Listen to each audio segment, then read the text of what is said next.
నమస్తే ISN9 news కి స్వాగతం. ఉమ్మడి వరంగల్ జిల్లా అభివృద్ధి IRR భూసేకరణ ORR alignment Warangal master plan under ground drainage వ్యవస్థ కూడా మాస్టర్ ప్లాన్ కాళోజీ కళాక్షేత్రం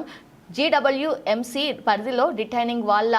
నిర్మాణం వరద నివారణ చర్యలు ఇంకుడు గుంతల నిర్మాణం కాళోజీ కళాక్షేత్రం నిర్మాణ పనులు తదితర అంశాలపై సెక్రటేరియట్ లో వరంగల్ జిల్లా ఇన్ఛార్జ్ మంత్రులు పొంగులేటి శ్రీనివాసరెడ్డి మంత్రులు కొండా సురేఖ సీతక్క ఆధ్వర్యంలో కొనసాగుతున్న సమీక్ష సమావేశం పాల్గొన్న ముఖ్యమంత్రి ప్రధాన సలహాదారు వేం నరేందర్ రెడ్డి పలువురు ఎమ్మెల్యేలు మేయర్ గుండు సుధారాణి ఎమ్మెల్సీలు పలువురు అధికారులు